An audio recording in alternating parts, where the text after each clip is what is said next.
Am I the a-hole for telling my friend I don't want to be her bridesmaid anymore? My friend Mary and I have known each other since we were children. We've grown apart over the past few years, but she still considers me important enough to make me a bridesmaid. Her wedding is set to be in 3 weeks. One reason why I sort of distanced myself from her was because of her treatment of my relationship. My boyfriend Jack and I have been together for 3.5 years. He's a wonderful person, and there is no doubt in my mind that this is the man I want to marry. But Mary is under the impression that Jack is too good for me. Jack comes from a very wealthy background. His parents are certainly very wealthy. He was practically guaranteed a lavish life from the moment he left the womb. This is in stark contrast to my childhood. I grew up in a low-income neighborhood, often wondering where my next meal was or how I was going to help pay the bills at a young age, etc. I'm grateful and proud for where I am today. Jack is considered to be conventionally attractive, always looking like he should be on some magazine or a billboard somewhere. Jack's good looks and background have led Mary to believe that Jack deserves better than me, as according to her, there's no way I could have pulled someone so attractive and rich. It's pretty disheartening to hear those things constantly, and it does kind of take a toll on you and a friendship. Whenever Jack is around, she's quite polite and respectful, never once making those comments. Eventually, the comments stopped. Mary invited me for lunch with her fiancé and his friend, Gary. From the moment I arrived, Mary and her fiancé were consumed in their own conversation, paying no attention to both of us. It was fine, as Gary seemed to be a great lad with great chat. He asked me why I was single, and I told him that I was in a happy, committed relationship. He was very taken aback by my answer. He told me that Mary had set up a blind date, double date of sorts for the both of us. I was very confused and slightly angry. I didn't want to be confrontational at lunch, especially in public, so I just carried on with the lunch. Luckily, Gary wasn't upset and ended up making a few jokes about the whole ordeal. I called Mary later on the day to ask her a ton of questions about why she thought it was okay to do that. At first, she tried to deny it, but then she tried to justify it by saying that Gary is a man who's more in my league, and since he was also a groomsman, we needed to get to know each other better. I was shocked by her bluntness, so I just told her that I didn't want to be her bridesmaid anymore. Granted, it was a pretty impulsive decision, but I still stand by it. Mary didn't take it well, trying to apologize and saying that it was a mistake. It's been a few days, and her fiancé has been texting me, asking me to suck it up for the wedding. I feel petty and conflicted right now. Edit. Jack knows about the date. I wouldn't keep that from him. Now, for the top comments. You are so absolutely not the a-hole, and you should have dumped this friend the minute she told you Jack was too good for you. Don't let her change your mind. This, not the a-hole. She sounds kind of jealous, to be honest. But this conniving behavior is insane. Be sure to block any more flying monkeys coming your way about just suck it up for the wedding. The phrase flying monkeys gave me a small laugh. Thanks. This girl is not your friend. She's jealous your partner is good looking and well off. I would not only not be her bridesmaid, but I also wouldn't attend a wedding. She has no respect for your relationship. I would simply tell her fiancé that you stand by your decision, and he should be questioning whether or not he wants to marry someone that acts that way. Not the a-hole. What the hell? Is she jealous or something because it strongly sounds like it? She not only set you up, she also hurt Gary over this. This is absolutely terrible. And if this is some weird, perfect, upstaging wedding ploy, she needs to stop now. It is entirely understandable to distance yourself from someone who gaslights and manipulates you like this. She has been actively insulting you. Like, it wasn't because she was worried about you. She thinks you aren't good enough and don't deserve him. This is absolutely disgusting to say to someone you consider a friend, and it might hurt your relationship if you have this going on. She was willing to lie to one man. What if she takes that further? Run and don't look back. This woman is vile. God, that's so true. Gary was probably looking forward to the date and was starting to like her, and then gets shut down. Not really, but you know what I mean. Does Mary's fiancé not seeing what a total jerk she is? Hey, let's get your friend's hopes up, even though she's in a relationship. Maybe she'll break up with her boyfriend for a guy she's met once. Like, huh? Now for the next story. Am I the a-hole for telling my friend that her ignorance is astounding and not removing a post that offends her? Yesterday, it was Father's Day here in the US. I came across a post on Instagram that said something along the lines of, "Thank you, Dad, for coming to this country with nothing and giving me everything." It was supposed to be from the point of view of an immigrant's kid. It resonated with me and I reposted it to my story. A friend of mine that I haven't seen or spoken to in a while messaged me privately and said, "You're white and your parents are rich. What are you talking about, LMFAO?" I wasn't in the mood to justify my actions to her, so I just said, "This post applies to me and I'm very grateful for my dad. Have a great day."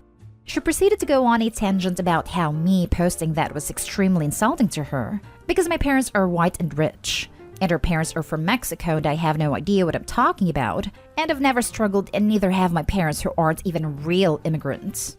I proceeded to tell her that no, I didn't struggle growing up because my parents struggled for years before they had me. They both immigrated to the US from Europe with a penny to their name at 18. My dad worked 2 full-time jobs for 20 years, so my mom could go to school and only have to work 1 job instead of 2 like him. They worked their butts off without any help. It wasn't fun for them or easy at all. By the time I was born, they had finally managed to get a house, and they started a business when I was about 5 that was successful. So growing up, I was very fortunate, and I have been extremely grateful that they worked hard so I could have a good childhood. She then said that my story was nice and all, but they still didn't have to experience being a real immigrant. I'm sorry, what? They had to go through the same process as everyone else, and couldn't go back to their home country for 7 years because they were waiting for citizenship.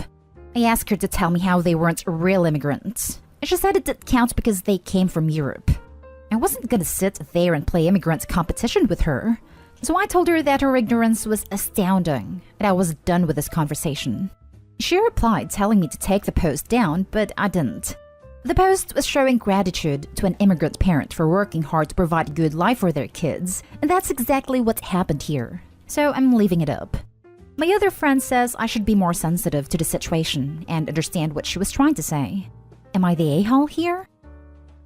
What was she trying to say? Are there degrees of being an immigrant? She was immigrant-er? Not the a-hole. I think she's implying that because they don't face racism, they are not real immigrants, which is BS. While she is right that white immigrants and POC immigrants have wildly different experiences immigrating in majority white countries, and just for context, I'm a white immigrant from a white country to a white country, that doesn't mean she could give you a lecture. It's not like you said that you went through discrimination based on your race. You just reposted it because it also factually applied to you. Her going off in some rant about real immigrants is dumb and not relevant at all to what you were saying. Not the a-hole. I don't know where Opie's family is from, but you also have to consider that around the time that I suspected Opie's parents moved here, 80s/90s, a lot of Eastern European immigrants were subject to a whole lot of xenophobia and discrimination, thanks to the still rippling after effects of McCarthyism and anti-communist sentiment in the wake of the Soviet collapse. Of course, this isn't applicable if Opie's parents were from Western Europe, but it's still something to think about. Yep, my wife is from Bulgaria. She still gets the commie moniker tossed at her occasionally. That or people think she's Russian and that she must be a spy using me for information. Not the a-hole. This is not the immigrant Olympics. Bless your parents. Next story. Am I the a-hole for telling my friends it must be nice to have people pay for stuff? I have 2 former roommates/friends, Michelle and Amy, obviously fake names.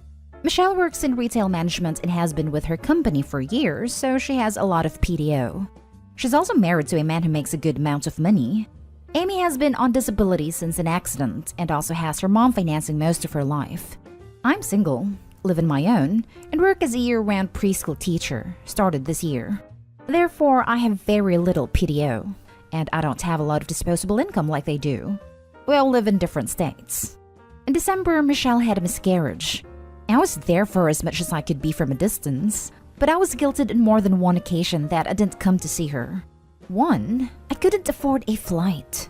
2, I had just finished my probationary period at work and had no personal time off yet. They then tried to plan a few trips which again, I couldn't take time off for. They would get frustrated with me and I'd try to explain I can't take off with no notice. I kept suggesting weekend trips, but they said those weren't worth it. Finally, we all agreed on a trip for the 4th of July weekend. I have some PTO now to take off that Friday and Monday, and I'm obviously off on the weekend days. I was super excited.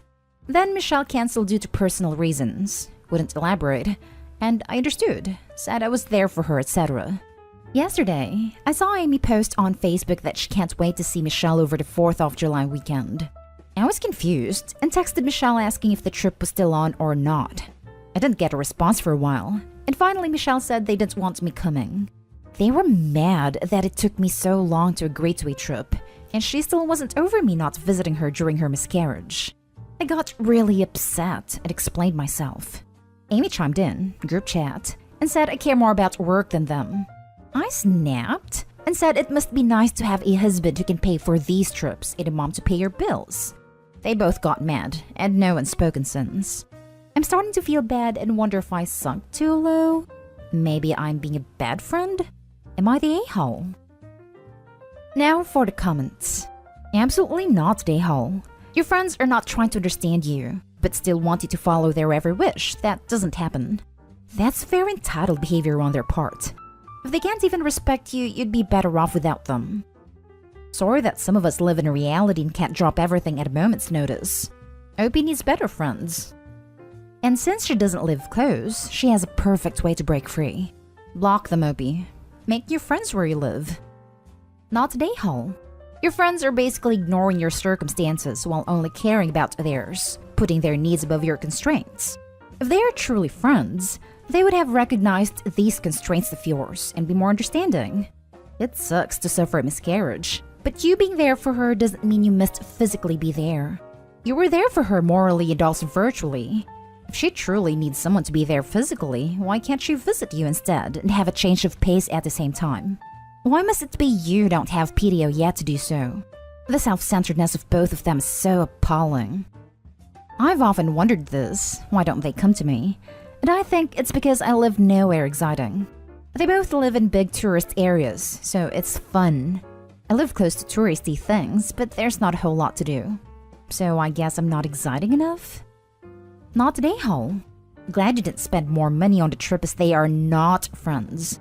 These witches are horrible, judgmental elitists. Really disgusted in their behavior, but now you have more time to take care of you. Last story is titled, Am I the a-hole for not teaching or helping a child learn how to swim? For context, I'm a 14-year-old girl who is pretty small and could look 12. I go to a private pool with a friend, a 13-year-old boy, a lot due to the hot weather where I am. All the lifeguards know us, and it's pretty fun when I go. More fairer friends and their siblings are there most of the time.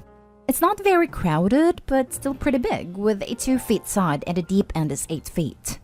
I went a couple of days ago with my friend. When we got there, his sister and her friends were there too. It was just us, as it was Sunday, and most people here are Christians. We did our normal thing, like playing games, etc. This is where the story starts. All of us are really strong swimmers, so we like playing called alligator. Basically, all you do is someone stands on the edge, and everyone else is on one side. And if the person looks back and sees someone swimming, they jump in and chase the person who started and the people who had to go by force. There are more rules, but that's the basic rules. We did a few rounds until when a lady who was in her mid-40s with her 2 kids, one 12 and one 6. She signs in and sees us playing.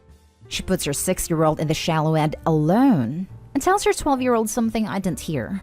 I make it to the side they're on, and the lady looks at me and she tells me to watch her 12-year-old and tells me her daughter will be playing the game with us. I thought that was a little bold of her, but I was fine with someone playing with us. Note, I had no clue who they were. The girl was pretty scared of the water. I thought it was odd, but she might have been worried about the coldness of the water. She got in and stood on the ladder you used to get in. By the time everyone was on the side, the round started and the girl didn't go. I asked if she okay and she started right when I asked her that. She fell to the bottom. She didn't know how to swim. She was panicking underwater and the lifeguard jumped in to pull her up. We all stopped in our tracks. The lifeguard talked to the lady. After that, the lady came up to me and said that I needed to ask her child if she could swim and teach her. And we should be doing it in the shallow end because the deep end is too dangerous. I told her she should not be letting her child into a pool in the deep end knowing she can't swim. She called me a bad person and left with her kids. There's way more to the story, but that's the basics. Am I the a-hole? Not the a-hole. What is wrong with that, Mom? It's not your responsibility to teach a random child to swim. She was way out of line for all of it. You don't even have to play with strangers' kids. Former lifeguard here. Parents go to these pools so they can ignore the kids. Lifeguards essentially babysit 40-plus kids and adults because a lot of them don't know how to act or think they can roughhouse the same as they would at home. At the same time, lifeguards are not paid enough for their skill.